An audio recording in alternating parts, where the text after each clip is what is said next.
Çaynoşum bizim mekanımızı sökürdün. Elə bir atom mülküdür ev tikirdin. Cəbrayıldan Yerevana yol çəkirdin. Ne oldu Paşinyan, ne oldu Paşinyan, ne oldu Paşinyan, ne oldu?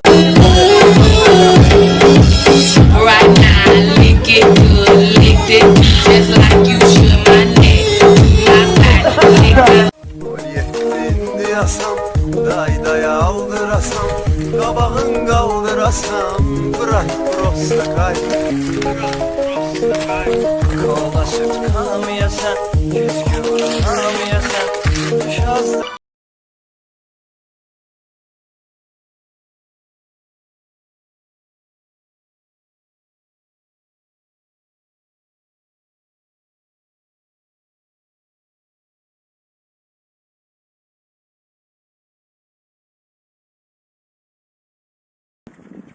Hala, bu da bizim Royal. Kardeşim gece saat 1'den yol gelir. Bu da Paşinyan Kalyaskasıdır, uşaqlı Kalyaskasıdır. Kəlbəzərə girəcəkdə tapışıq. Beşimiz ağırdır, daşımaq mümkün olmur. Ona görə bu vasitəyə atmışıq. Hala süperdə. Hala bir dənə də süper siqnal var. Ver görüm o siqnalı. Oldu Paşinyan.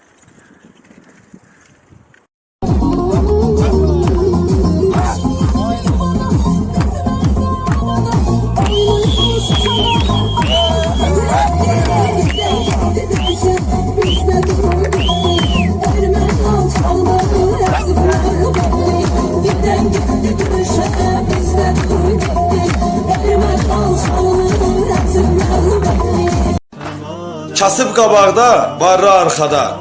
Dedilər sən git, onlar da gələcəklər. Müharibədən qaçıb villada gizlənənlər indi Qarabağa otel tikməyə gedəcəklər. Bu həqiqətdir, hazır yiyənlər, kasıb tək xəyallar qura bilərmi? Ha Paşinyan, düz bölüyor. Tamam, tut, kime dedim düz gidin. Düz. Efendim baş söyle. Mesela kızı söyle. Paşinyan düz ansını.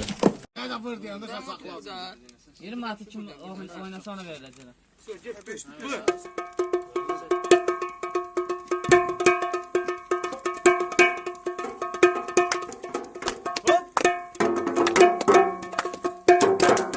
Nasıl alsam bu? Hop.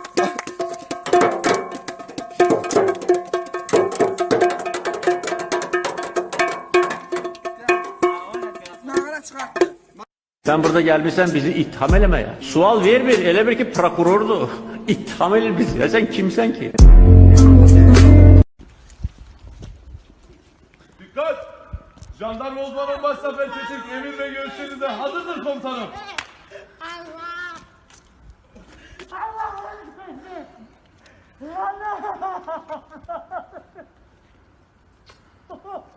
Oy benim Burada uşaqlar canavarlardır. Baxmırıq ki havada yağış qardır. Kəsmişik ermənin axır nəfəsin. Anasını yağlar qoyuruq, yandırırıq dədəsin.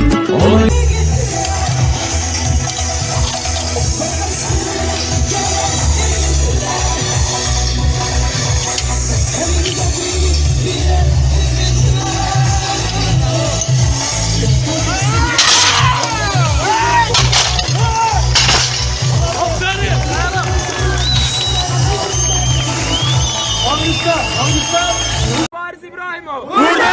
Baladeşimov. Burada! Aliyer Aliyer. Burada! Cebrail Zade Cebrail. Burada! Mustafa'yı. Burada!